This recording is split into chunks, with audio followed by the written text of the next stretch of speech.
Hello everyone, welcome to Vidyashree academy. I hope you are doing well. हम आज discuss करने वाले हैं 14 अप्रैल का करंट अफेयर। स्टार्ट करते हैं आज के थॉट से। आज 14 अप्रैल है। 14 अप्रैल को डॉक्टर भीमराव अंबेडकर जी का जन्म हुआ था, जिन्हें भारत के संविधान का पिता कहा जाता है और जो कि प्रथम विधि मंत्री थे। उनने बहुत ही अच्छी पंक्तियां बोली हैं कि भाग्य से ज़्यादा आप अपने कर्म पर विश्वास करो। भाग्य से ज़्यादा आप अपने आप पर विश्वास करो। भाग्य में विश्वास रखने के बजाय शक्ति और कर्म में विश्वास रखना चाहिए, क्योंकि हमें नहीं पता कि हमारी डेस्टिनी में क्या लिखा है, लेकिन हम जो कर सकते हैं, जो हमारे हाथ में है, वो कर्म हमें ज़रूर करना चाहिए। डॉक्टर भीमराव अंबेडकर, जिन्हें कि संविधान का पिता कहा जाता है, तो पहली शुरुआत हम इन्हीं से करते हैं, क्योंकि एमपीपीएससी के एग्ज़ाम में प्रीलिम्स मेंस में इससे क्वेश्चन पूछे ही जाते हैं और as a Indian citizen, as a aspirant, आपको इनके बारे में इतने पॉइंट्स पता होने चाहिए। सबसे पहला क्वेश्चन यही है कि 14 अप्रैल को किस महान व्यक्तित्व की जयंती मनाई जाती है? तो 14 अप्रैल सन 1891, ये डेट याद रखिएगा। मध्य प्रदेश के महू में डॉक्टर भीमराव अंबेडकर जी का जन्म हुआ था और इनकी जो मृत्यु हुई थी वो थी 6 दिसंबर 1956। एमपीपीएससी के प्रीलिम्स के एग्ज़ाम में ये जन्म और मृत्यु का क्वेश्चन पूछा गया है, इसलिए ये रिपीट भी हो सकता है। तो याद रखिएगा 6 दिसंबर 1956 को इनका मरण हुआ था, जिसे महापरिनिर्वाण दिवस के रूप में मनाया जाता है। अब आपके मन में एक क्वेश्चन आना चाहिए कि ये महापरिनिर्वाण दिवस क्या होता है। चूँकि डॉक्टर अंबेडकर ने बौद्ध धर्म को अपना लिया था, इसीलिए उनका जो मृत्यु है उसको महापरिनिर्वाण दिवस के रूप में मनाया जाता है। अब इनके सारे पॉइंट देखते हैं कि क्या क्या पूछा जा सकता है। 14 अप्रैल को भारतीय संविधान के शिल्पकार डॉक्टर भीमराव अंबेडकर जी की जयंती मनाई जा रही है। इसे अंबेडकर जयंती या भीम जयंती के रूप में भी मनाया जाता है। अगर डॉक्टर अंबेडकर जी की व्यक्तित्व की बात करते हैं तो वो एक लोकप्रिय विधिवेता थे, मतलब कानून की समझ रखने वाले अर्थशास्त्री थे, क्योंकि डॉक्टर अंबेडकर ही वह व्यक्ति थे जिन्होंने हिल्टन यंग आयोग की रिकमेंडेशन पर आरबीआई जैसी संस्था बनाने का प्रस्ताव रखा था। एक महान राजनीतिज्ञ थे जिन्होंने आज जो भी महिलाओं को पढ़ने का अधिकार, महिलाओं को कानूनी अधिकार दिए गए हैं, तो उसमें सबसे बड़ा जो योगदान है वो डॉक्टर भीमराव अंबेडकर जी का है। और बहुत सारे लोगों की ऐसी अवधारणा है कि उन्होंने शूद्रों के लिए केवल काम किया, तो ऐसा बिल्कुल भी नहीं है। आज जो भी महिलाओं को राइट्स मिले हैं या जो भी संवैधानिक इतने सारे प्रावधान आए हैं, तो उसमें महान योगदान डॉक्टर अंबेडकर जी का है। बहुभाषाविद थे, उनको हिंदी का, अन्य भाषाओं का, इंग्लिश का और भी फॉरेन लैंग्वेज का उनको ज्ञान था। वो एक महान विद्वान थे, विचारक थे और समाज सुधारक तो थे ही, इसके बारे में आप सभी जानते हैं। पूरा नाम था डॉक्टर भीमराव रामजी अंबेडकर। इनका जन्म कब हुआ था? तो 14 अप्रैल 1891 को जन्म हुआ था। कहाँ पर? मध्य प्रदेश के महू में। और मृत्यु हुई थी 6 दिसंबर 1956। जब मध्य प्रदेश बना था तब 1956 में 6 दिसंबर के दिन में इनकी मृत्यु हो चुकी थी। और इनकी जो समाधि स्थल है वो चैत्य भूमि महाराष्ट्र में है। अब और क्या क्या क्वेश्चन पूछे जा सकते हैं? तो भारतीय संविधान के वास्तविक वास्तुकार या जनक की जो उपाधि मिली है वो डॉक्टर अंबेडकर को मिली है। विदेश में अर्थशास्त्र मतलब इकोनॉमी में डॉक्टरेट की उपाधि प्राप्त करने वाले, पीएचडी करने वाले ये प्रथम व्यक्ति थे, तो ये भी याद रखिएगा। हिल्टन यंग कमीशन की रिकमेंडेशन के आधार पर इन्हीं के विचारों से भारतीय रिजर्व बैंक, जो आरबीआई 1935 में जिसका गठन हुआ था, तो उसमें डॉक्टर अंबेडकर जी का बहुत महान योगदान था। 1927 में इन्होंने महार सत्याग्रह चलाया था। भारत में श्रम सुधारों में बहुत ही महत्वपूर्ण योगदान, क्योंकि पहले जो था वो काम के जो वर्किंग आवर्स रहते थे उसके अकॉर्डिंग पैसा नहीं मिलता था, तो काम के घंटों को कम करने के लिए जो डॉक्टर अंबेडकर जी ने महार सत्याग्रह चलाया था। सिंगल लैंग्वेज राज्यों के विभाजन का प्रस्ताव दिया था। एकल भाषा के आधार पर किस तरीके का राज्यों का विभाजन हो सकता है?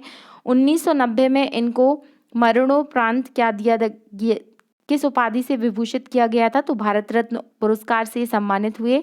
और इनकी जो निधन है 6 दिसंबर को कौन सा दिवस मनाया जाता है? तो महापरिनिर्वाण दिवस मनाया जाता है, क्योंकि आप जानते होंगे कि बौद्ध धर्म के अकॉर्डिंग जब मृत्यु होती है तो उसे महापरिनिर्वाण बोला जाता है।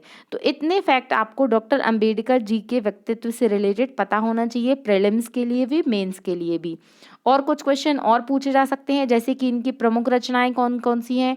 तो बहुत सारी पत्रिकाओं का, रचनाओं का इन्होंने निर्माण किया था, जैसे कि मूकनायक, द प्रॉब्लम ऑफ रूपी, या पूछा जा सकता है एक अनटचेबिलिटी करके भी इनकी बुक आई थी, द कास्ट के ऊपर भी इन्होंने बुक लिखी है। तो इस तरीके से इनकी 3-4 जो फेमस रचनाएं हैं वो आपको पता होना चाहिए।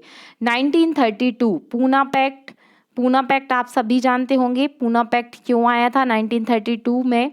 पूना पैक्ट के लिए समझौता करने वाले गांधी जी के साथ कौन थे? तो डॉक्टर अंबेडकर थे। 1923 में इन्होंने बहिष्कृत हितकारिणी सभा की स्थापना की थी। 1936 में इंडिपेंडेंस लेबर पार्टी की स्थापना की थी। और प्रारूप समिति 29 अगस्त 1949 को क्या किया गया था? प्रारूप समिति का जो ड्राफ्टिंग कमेटी थी उसका गठन किया गया था, जिसके जो हेड थे वो कौन थे? डॉक्टर अंबेडकर और अन्य 6 सदस्य थे। तो इस तरीके से डॉक्टर अंबेडकर जी के व्यक्तित्व के बारे में आपको इतनी जानकारी होना चाहिए। सेकंड क्वेश्चन है, फ्रीडम हाउस ने freedom in the world 2022 record के अनुसार मुक्त श्रेणी नहीं में शामिल किया है। ऐसे कौन कौन सी कंट्रीज हैं जिनको freedom in the world 2022 record में शामिल किया गया है? तो वो है तिब्बत, साउथ सूडान और सीरिया। इसका मतलब क्या है कि यहाँ पर जो है वो फ्रीडम नहीं है। तो तिब्बत, साउथ सूडान और सीरिया इसमें जो है वो टॉप पर हैं। मतलब इनका स्कोर जो है वो कितना आया है? इनका स्कोर काफ़ी कम आया है।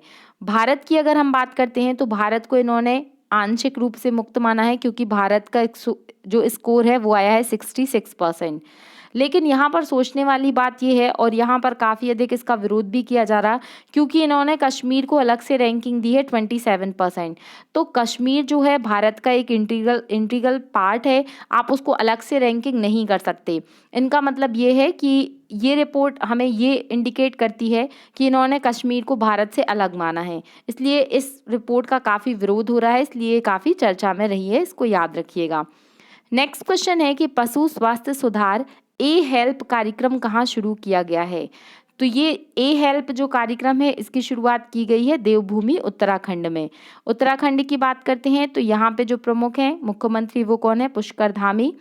ए फॉर एजेंट है यहाँ पर। और इसके पहले क्या पशु स्वास्थ्य सुधार की दृष्टि से केवल उत्तराखंड ने ये कदम उठाया है? तो ऐसा नहीं है, इसके पहले मध्य प्रदेश और जम्मू कश्मीर में इस प्रकार की जो स्कीम्स हैं वो ऑलरेडी संचालित हैं।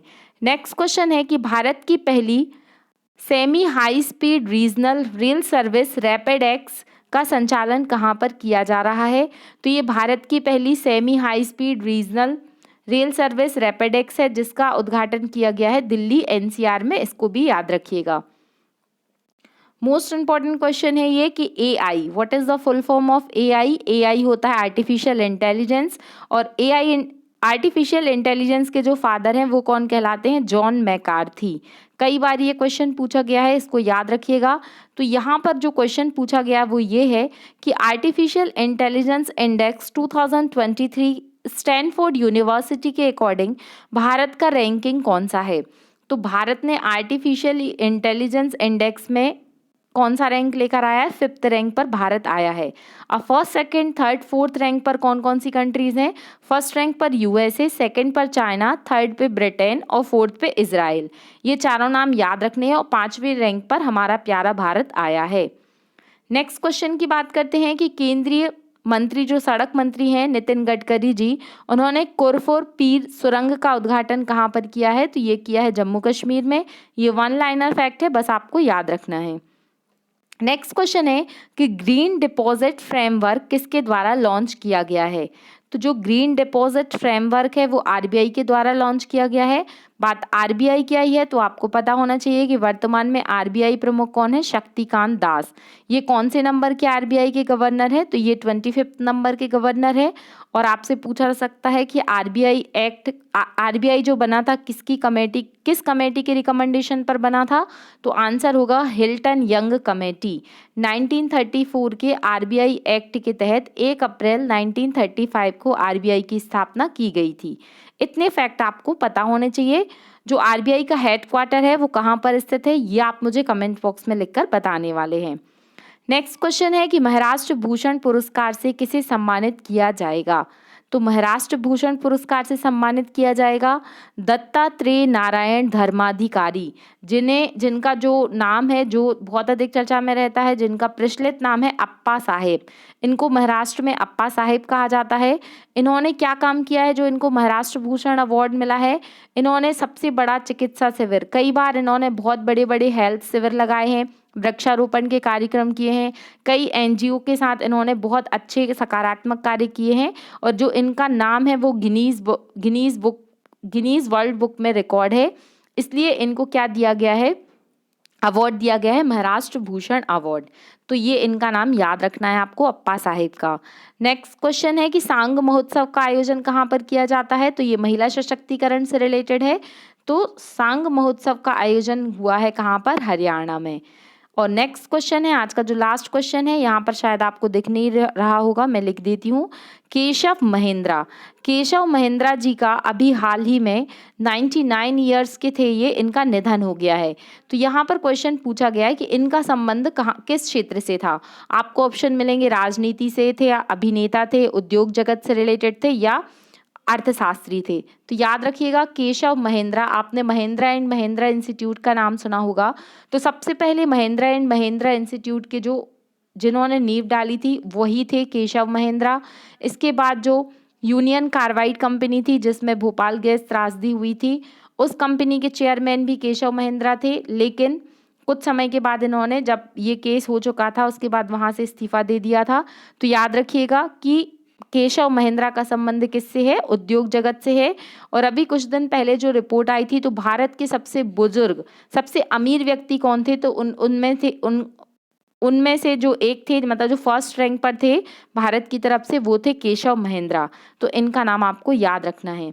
तो ये आज हमने 14 अप्रैल का करंट अफेयर पढ़ा है। अगर आपको ये करंट अफेयर अच्छा लग रहा है तो आपको वीडियो को लाइक करना है, शेयर करना है, और अगर चैनल पहली बार आपने विजिट किया है तो आपको सब्सक्राइब करना है।